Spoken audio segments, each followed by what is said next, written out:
Hello and welcome to episode 31 of the Bike Karma Bicycle Podcast. I'm your host, Tom Brown. This is a podcast about bringing people from all over the bicycle-loving world together to share stories and make connections. Today, we've got Mike Kaplan, Bicycle Mike, from Dudley, Massachusetts, who is going to tell us all about what happens when you give your kid the wrong bicycle and a lot of good information about bicycle collecting and vintage bicycle stories. We'll also talk to Chris Haag. He and his wife Sophie are going to travel across North and South America by bike. Chion Wolf will explain how her dream of riding through the streets without cars on her bike turned into something much bigger. Frequent contributor Eric Weiss wants you to get your butt down to the builder's ball if you can, in a nice way. I talked to Dietrict from St Croix about biking on an island, and Taryn steals the mic away from me to try and practice being an announcer. Thank you for tuning in on this episode of Bike Karma. I really respect that you went to this one. Thank you very much and enjoy the show.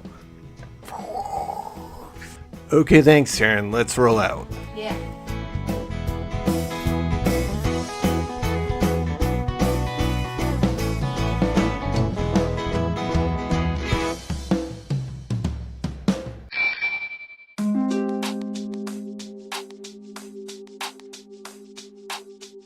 So Mike is one of those characters that you meet in the bicycle world that just really inspires people around him. And he's kind of quiet and unassuming. And yet the first time I saw him, I swear to God, he was dressed just like Slash from Guns N' Roses. So he also started the Dudley Swap Meets, which was the first swap meet I ever went to, and it was a fairly successful run of swap meets over the course of several years, and they'll be continuing on in another location, just at a different place in the future. So I got the chance to talk to him at the last Dudley Swap Meet. Okay, I'm Michael Kaplan. I go by the name Bike Mike. I got that name about 10,000 antique bicycles ago, and I haven't been able to shake it. But we do stuff with antique and classic bikes, mostly American stuff, and I've been doing it for over 40 years.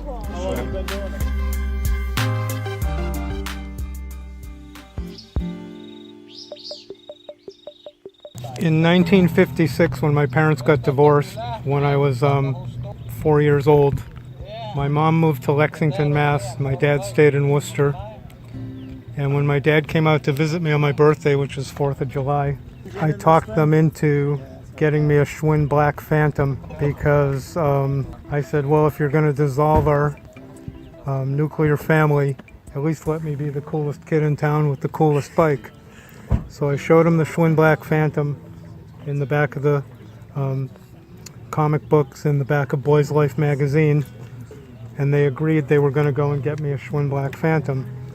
So they went out to get it, and the salesman talked them into the Robin Hood Raleigh because he said, oh, you don't want to get him that 68-pound Schwinn Phantom. All the kids want these, the Robin Hood Raleigh. They're lightweight. That's what every kid wants. So my parents came back with the Robin Hood Raleigh, and I had a conniption fit. I started jumping up and down. My parents were both shrinks. And I said to them, I thought you were educated people, you're morons. Where's the horn? Where's the locking front suspension fork? Where's the tail light? Where's the brake light? I completely went off on them. Where's the tank with the button? So I guess I overdid it, and they maybe, if I had been a little more laid back, they would have brought it back and got me the Schwinn I wanted, but they said, no, we can't reinforce this behavior, so I was stuck with the Raleigh. As soon as my dad left to go home, I went out to my mom's shed and I grabbed a sledgehammer and I came back, and no, I didn't smash the bike. I have too much respect for bicycles, but I did knock the legs off one side of my mom's picnic table and I made a ramp, and now we were going to see how far that Robin Hood Raleigh could go with no one on it.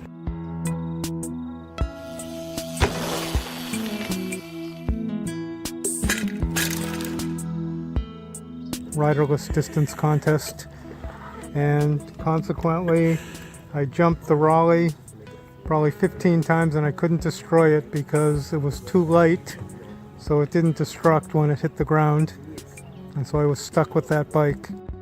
Now, I like to say that I have a complex about it, but I don't. But years later, I was at a bike show. I was winning trophies left and right from every category: best pre-war, best post-war, best restored, best unrestored, best of show. And people started saying to me, well, why you keep coming back? Why don't you just stay up by the podium? You're winning every darn trophy here. Why do you go keep sitting down? And then a guy came up to me and said, hey, he said, you seem like the most knowledgeable guy here. I've got a Robin Hood Raleigh. I made the sign of the cross, and I said, don't talk to me about Raleighs. And he said, what is it with Raleighs? I was reading on the internet, there's some guy, Bicycle Mike, that really hates Raleighs. And I said, oh, that's me. I'm only kidding. It's just tongue-in-cheek. I had a bad childhood experience, but I'm over it now. And I really love all bicycles.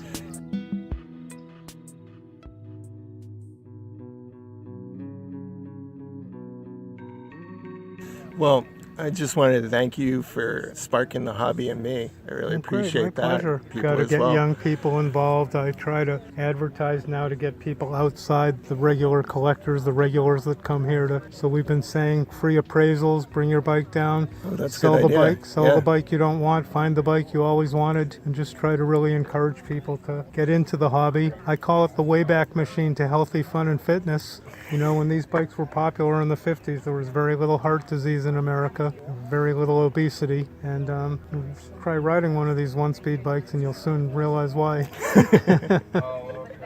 I think that you're right. Every time that you get a newbie or a civilian coming into it and they say, oh, I can buy a whole frame for $5 sometimes. I can get a wheel set for $20 or $50. And they get the bug. And they get the bug. Or they can at least get some parts that people are shifting around. You know, a saddlebag at a shop is going to be $30. Here it's like $4. It's a fraction, It's like the Salvation Army or a thrift store. I've written a lot of articles about bicycles. I wrote for Antique Trader and Toy Trader and Toy Box Magazine, the Vermont Antique Times, a lot of publications, New England Journal of Antiques and Collectibles. And the last article I wrote, I was saying how in real estate they always say it's location, location, location. And with bicycles, I say it's condition, condition, condition. And what happens is when people get the bug frequently and they see that there is money in this hobby, they go out and they scour the countryside grabbing every bicycle carcass they can get with dreams of early retirement. But what I do say is that all the bicycles and the uninformed choices we make initially, it's our tuition. It is how you learn those choices and how you become like seasoned and an advanced collector. And so and a lot of times people will buy girls' bikes to get the parts that will fit onto boys' bikes. And so it's always, and like Malcolm Forbes said, buy stuff because you like it, not because you think it's going to make you rich. Then if it doesn't go up in value, at least you like what you're stuck with. And I concur with that completely. I agree too. And I'll just say one thing at the end, which is basically, when's the last time you rode your Picasso to the park? I love that. I love that. I've seen people, you've been doing this long enough, where I've seen new swappers come into the profession with that attitude, like I'm going to make a ton of money, and you see them coming in and then start asking eBay prices. And it was sad, but I've seen a couple of people come and go, and then I've been there on the day where they're getting out of the hobby after getting into it, and their tuition was, they dropped out before they graduated, unfortunately. But you got into this whole game at really the early. Perfect time, like when eBay was first starting, and you kind of hit it at the exact right time. I was doing it for a long time before eBay. You have time for one more anecdote? Sure, This is kind of interesting. I used to have this pre-divorce in the 80s. I had over 650 bikes in my collection. I had boys and girls Hop-Along Cassidy bikes, 20-inch, 24-inch, and 26-inch. Boys and girls Donald Duck bikes, 20-inch, 24-inch, and 26-inch. Had a massive collection, high-wheelers, wooden rim bikes. And my divorce kind of wiped me out to almost no bikes at all, and I built it back up. But when I sold my Hop-Along Cassidy bikes, boys and girls, it was ironic. I had bought the boys' bike at the Copake bicycle auction quite some time ago, and I had bought the girls' bike in Maryland.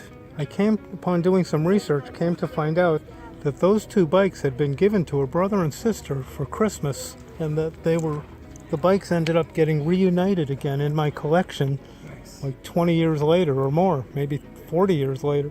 And this is way before eBay. America Online in the early 80s, or maybe mid 80s, whenever it was, they had the AOL bulletin boards.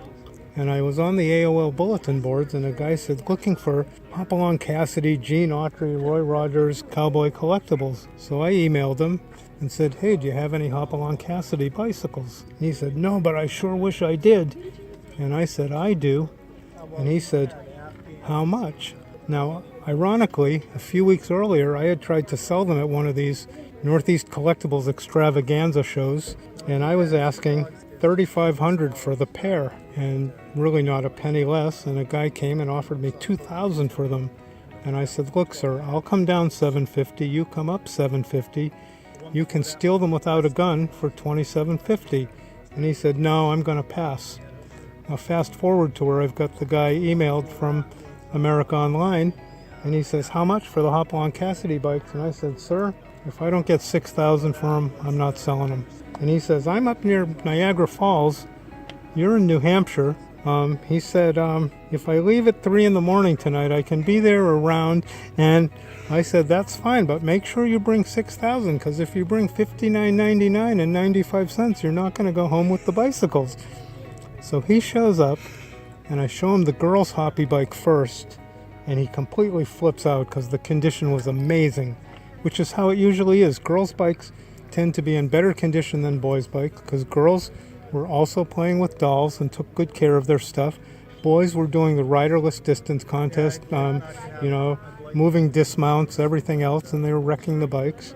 The guy said to me, if the boys' bike is half as nice as this girl's bike, you've got a deal. I said, well, sir, I showed you the girl's bike first because the boys' bike is even better. I brought out the boys' bike. He handed me $6,000 in $100 bills that looked like one piece of paper. It was like, and I was like, wow. And I was so glad I didn't sell them for $2,750 a few weeks earlier. And that's when I started believing in the power of the internet. How long have you been at Dudley here with the swap meet? This is the 10th year, but it's our last show at this location because the building froze last January. The building is closed, and I have a new location in Connecticut that's going to be opening for the next bike show, hopefully in September. Where in Connecticut? It's in North Grosvenordale, 5 miles from this location, right on Route 12. The fact is I still like to meet people face to face. I always work with people.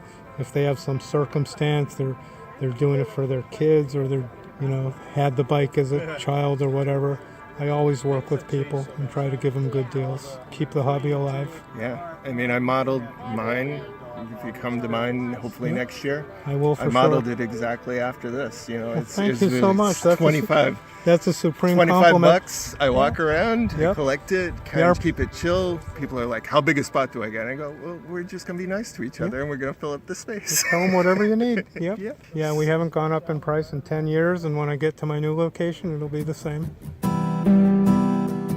What's your advice for where is it at these days if you were coming into the game? I think always still look for balloon tire bikes. I sent out a flyer to all of the transfer stations and all of the junk collectors and all the pawn shops and everywhere. What I did was I put pictures of all the bikes I really wanted, and they were numbered. They weren't even identified, so the people couldn't shop them around.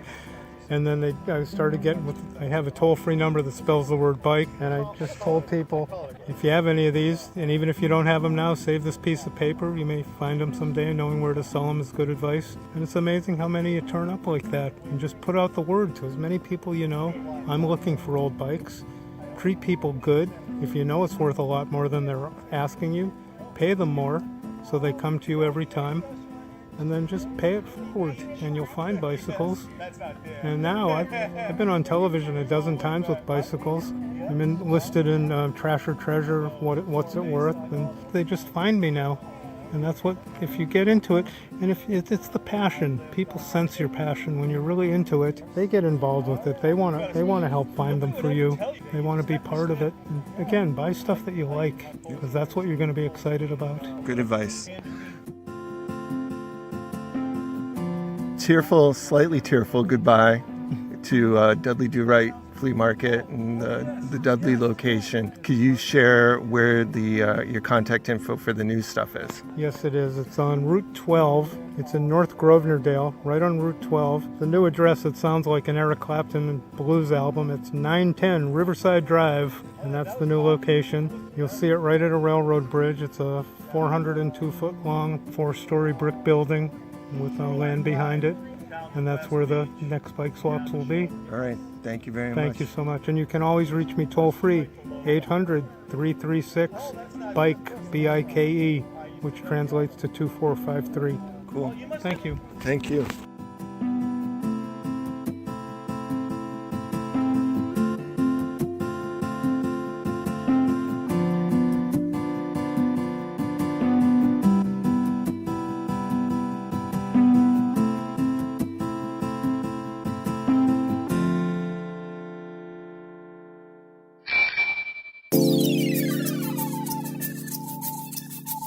Hey, this is Chion Wolf, and this is how the pre-Eversource Hartford Marathon bike ride Pedal to the Metal got started. I was hit while riding my bike by a car in the west end of Hartford in June of 2016. I got a plate and 8 screws in my collarbone, and while I was riding my bike after I'd recovered, I was thinking so much about how nice it would be to not share a road with cars. It occurred to me that before the Eversource Hartford Marathon, they closed the streets down to set up bananas and water and stuff. So a couple friends and I got together and we rode the marathon route before the marathon started, and it was awesome. It was glorious. It was almost totally car-free, and it was kind of exhilarating too because it was the marathon route and they were setting up. So I contacted the Hartford Marathon and I said I think it would be kind of cool to do this, and we could raise money for BCCO, Hartford's only bike store, and we could call it Pedal to the Metal because it's a marathon metal. And they were like, we're interested, but we need more time, so you have our blessing, do it again. But could you do it at 4 a.m? Because we want to make sure you don't block the marathon traffic, which is totally reasonable. So I started a Facebook page, Pedal to the Metal, and drew a terrible looking medal and made some flyers. It didn't do too much, but I expected maybe 10 or 15 people to show up on marathon morning because it's 4 a.m. Who would do that?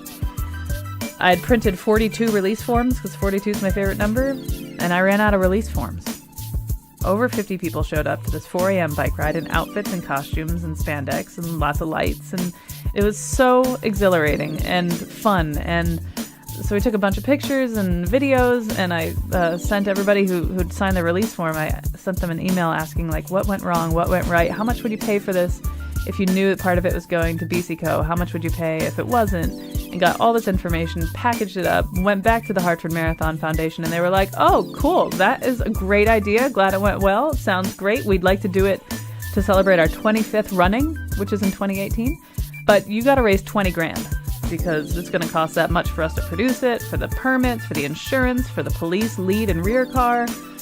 You do that and we'll work this out. And I did. With the help of some small businesses in the city and a few generous personal donations. Now we're good to go. I kind of can't believe it, but the morning of the Eversource Hartford Marathon, launch time is now 3:30. Just because we can't stand the chance of blocking marathon traffic. It's limited to 240 riders this first year. We sold out halfway within 2 weeks. So now it's just a matter of filling in the rest of the medal reservations because you get a real medal at the end. You can boast that not only were you at the first official Pedal to the Metal ride, but if you're a sponsor, that's always open. Please contact me because we want to front load next year. There will be a fundraiser at Hog River Brewery, which is one of our sponsors. A couple weeks after the ride, there will be a bike that REI is donating and putting together to raffle off. So I'm hoping that we can get it so front loaded that it'll just keep feeding itself and it'll be a new Hartford tradition forever and ever. Amens. I hope you can go. I hope you can support it. Sponsorships are always open, so give me a holler.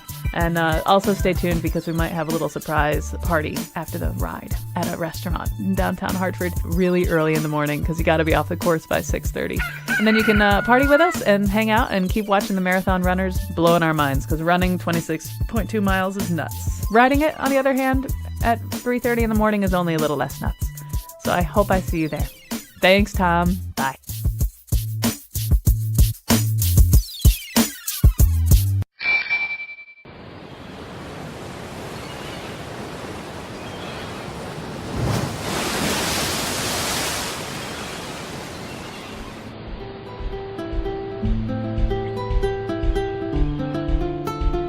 So some people like cruises. To me, it just feels like confinement. As a cyclist, I think going onto the islands might make you feel claustrophobic. But I talked to Dietrict who is an avid cyclist who lives on St Croix, one of the U.S. Virgin Islands, and he talked about what it's like being a cyclist on an island. Hi, I'm Dietrict. I live on St Croix, and I like to run, bike, and swim here. It's a beautiful island. Come visit. Obviously, we're somewhat limited on where we can go and where we can ride. Being an island in the Caribbean is classically not the best pavement in the world, so you have to be very, very vigilant all the time.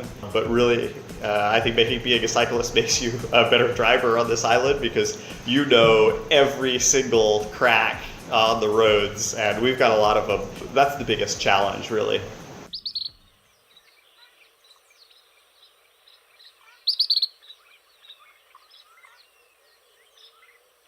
This is not a volcanic island. the volcanic island. This Okay. island is an upheaval, whereas the rest of the Caribbean is a volcanic island. Okay. So, we do have some volcanic segments, but it's mostly just seabed that came up. But you got some steep climbing roads here. Yeah. If you compare us to all the other Caribbean islands, we're one of the flattest and lowest. But that being said, there's still some significant elevation here and some roads that go up. So the Beast is a notorious climb that was incorporated into the half Ironman that started here 30-something years ago, which is no longer going on, although a different group is going to replace that with a different triathlon.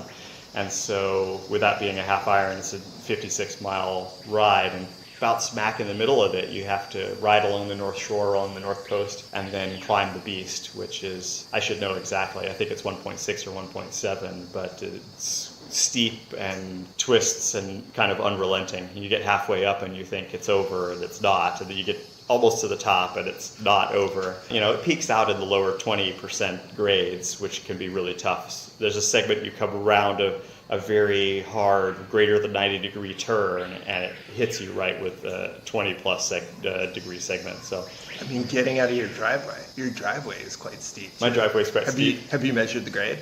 I haven't, but I always make sure that I'm in the small ring before I try and get out of my driveway.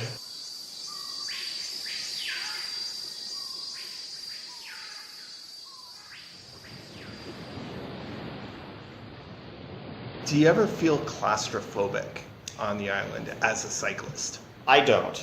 I mean, I guess maybe sometimes you would think there's, you wish for a little more variability, but I mean, I lived on Hawaii for 4 years, and I never got tired. I never got island or rock fever there. It doesn't happen to me here either, but then again, I travel for work now, so I'm off island for 10 to 14 days a month typically to work. And, you know, over the last year and a half, I've been in Vermont, and now I have a bike up there, and so I'll go and ride there and ride some of the gaps and some of the nice climbs there. So that probably helps. But even the guys who live here permanently, they don't complain. They ride pretty much the same routes all the time, and they're okay with that.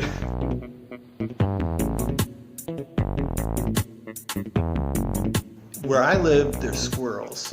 Yeah. In Scotland, there's sheep. Yeah. Here, there's chickens. And mongoose. And mongoose. Yes. Have you ever hit a chicken? I've never hit a chicken. I've never hit a mongoose. I'll come close. You'll see a lot of mongoose here. They were brought in to help with cane rats when the island was pure sugar production. They didn't really, I don't think they really helped with the rats, but they definitely killed off all the native snakes and a lot of the native birds, and now they're everywhere. But you cannot ride without seeing lots and lots and lots of mongoose. Well, here's to hoping I see a mongoose while I'm out here. Yeah. So the islands do have some pretty cool places to go biking.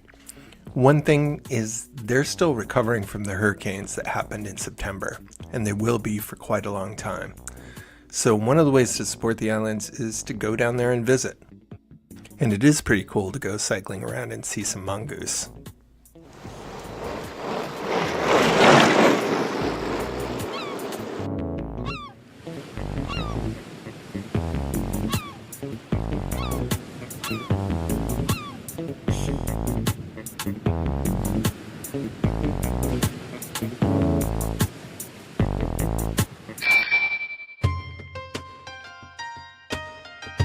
Every once in a while you find a company that is trying to do the right thing. They're trying to make durable goods without wasting resources that'll last a long time. That's what the folks at Emery Bikes are trying to do. I did a story about Emery Bikes back in episode 29, and it actually goes back a lot longer to November of last year when I first met them. They got back to me afterwards and became a supporter of the show. Their goal is planned durability. Their stainless steel C4 cruiser bike with the optional carbon belt drive is going to last a long time. It comes with motorcycle bearings. It's pretty cool. Go check it out. If you're a friend of the show, you can help out both the podcast and Emery Bikes by just going to see them on Instagram, Facebook, or send them an email at emerybikes@gmail.com.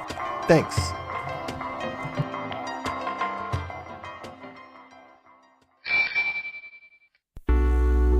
Chris Haag and his wife Sophie are going to travel down from the top of North America to the bottom of South America. It's a long trip, but what he gets even more respect for is doing it with cat litter panniers. Just a warning, at the end of this piece, he mentions the name of his website, and the podcast is family friendly, and it's gonna sound not PG, but it is. Trust me, it's just a little weird, but it's a good website, and the feed on Instagram has the same name. My name is Chris Haag, and I am just getting ready to ride bikes across North and South America from Alaska to Argentina with my wife, Sophie George. When you try to tell somebody that you're going to ride a bike from Alaska to Argentina, there's a few different ways that they can react, and one of them is you're crazy. I think a lot of people genuinely don't understand it. They don't understand why you would want to do it. Some people are genuinely excited for you and jealous, and they want to know more about it. I'd say those are the fun conversations to have about it. Every now and then you get somebody that just kind of maybe glances over it in the middle of a conversation, like you just commented on the weather, and that's kind of funny too. Because for us, I think it's a really big undertaking, something we've put a lot of planning and everything like that into, and you tell somebody about it and they're just kind of like, oh, that's interesting, good for you, and then move on in the conversation. That's sort of a funny response, I think. Why from Alaska to Argentina? I guess it's just the iconic bicycle tour. You know, you kind of sit around and you daydream about what's the biggest trip that you could do, and then one day you kind of realize that you've got everything in place to do it, so you do it. I'd say on an average day we would ride 50 miles. I guess if you break it down, you know, the total trip is going to be somewhere in the range of 20,000 miles, and we're giving ourselves 2 years to do it. So 50 miles a day, 4 days a week, that's 20,000 miles over 2 years. Yeah, so we actually, as far as budgeting goes, we've detailed that quite a bit. Yeah, we're pretty detail oriented. I'm a little bit of a spreadsheet jockey. If you take a peek on our website, there's a budget page on there. We've got it broken down piece by piece for all of our gear that's on there, which we'll each have, I want to say somewhere around, $7,000 in gear when you consider, tents, bikes, sleeping bags, pads, any electronic devices, everything like that. And then over the course of 2 years, if you include all of our travel, food, all of our gear, visas, everything that we could imagine, I think we even budgeted for for having to bribe police every now and again in a few countries, and all of that equates to about $30,000 over the course of 2 years, and that's $30,000 per person.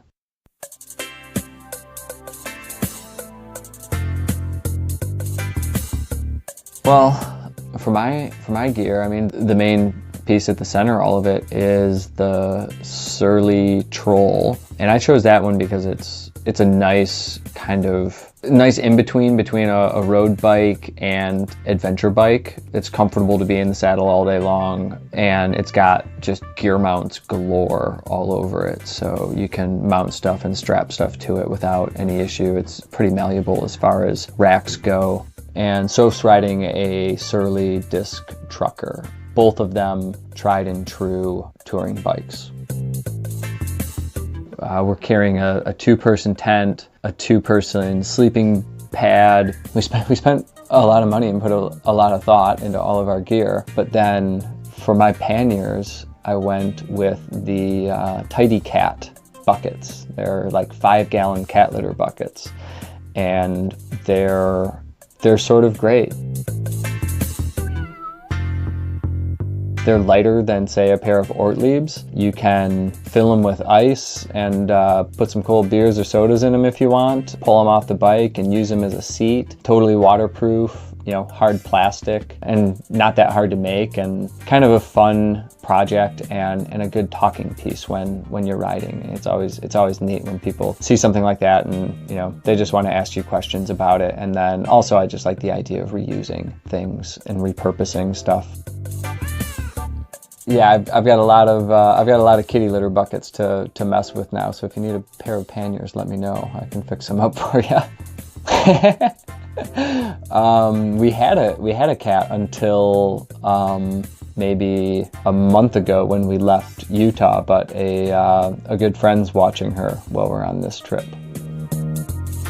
On our website, which is theplacesip.com, one of the things that I've tried to do on there is put together a lot of the information that I wished I could have found when we were trying to plan it. So if you look on there, like I said earlier, you can find our gear list on there, and it's broken down to the safety pin on there, or how many paper clips are we carrying and what's the weight and the cost of every single item on there. We've also put up, a more simplified tour packing list if somebody were looking to do just like an overnight trip, our budget, our meal plans. I mean, everything on there that somebody could want to find as far as doing, to plan a major tour like this.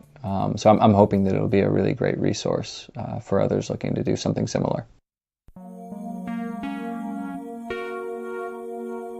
The name came from Sophie, my wife, and she always joked after we moved to Utah that in the past, and especially for her because she's a city girl, she's originally from London, England, and in the past she only peed in restrooms in a house or in a restaurant or something like that. And then all of a sudden we moved out to Utah, and I think she said that one day she had this epiphany when she was going to the bathroom on the edge of the Grand Canyon, and there was like an eagle flying overhead or something like that, and all of a sudden she realized like that she gets to pee in some pretty amazing places, and she always thought it would be funny to have like a photo album of all the places that she peed. So we decided to kind of make that the theme for our trip.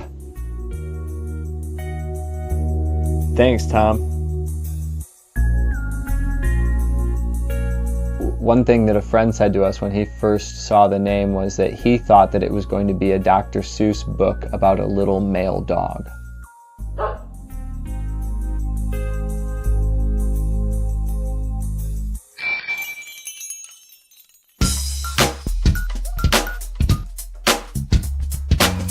Hey everyone, Eric here, ringmaster of the Builders Ball, New England's only hand-built bike show, returning to Boston this fall for our 8th annual show.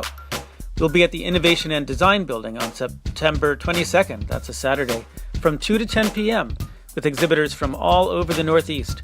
Frame builders, component and accessory makers, bicycle garment makers, and artists, all in one cool space with great food, great beer, and fun music playing all day long.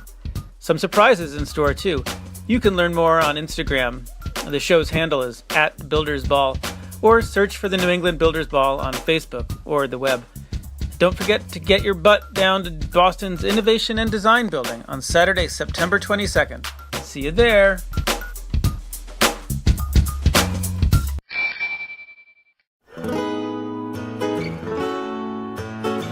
Well, thanks for coming along on the ride on another episode of Bike Karma. I'd like to thank the band Mobjack and Keller Glass. You can check them out at mobjackmusic.com. They do our opening and closing theme music, and they have a lot of good songs. I want to thank our guests, Mike, Chris, Eric, Chion, Dietrict, and Taryn. I want to give a shout out to the Ado Bike Shop in Houston, Texas, and another shout out to Sean Granton from the Urban Adventure League PDX, both of which I hope to have soon on the show.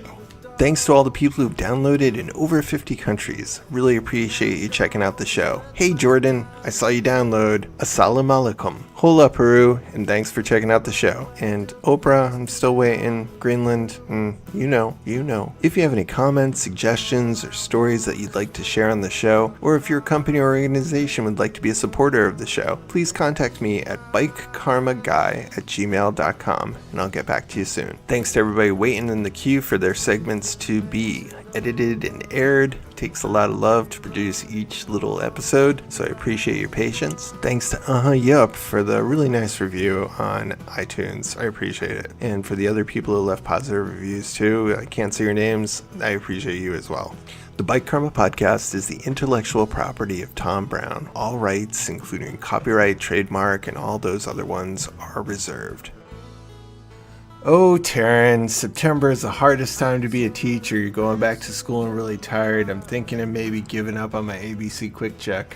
No, don't do that. You should not stop doing your ABC Quick Check. It's the only thing that keeps you safe.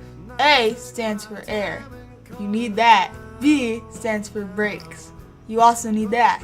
And C stands for chain line. That makes your bike move. And after that, you should do your quick releases, because that's the last step.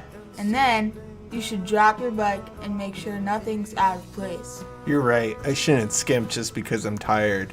Also, if you're doing anything that has 2 or more wheels and is not a car, you should wear your helmet, because that keeps you safe when you're going really fast. Ooh, you're adding it in there, Taryn. Yeah. You know what I'd say? I'd say you're trying to keep it wheel.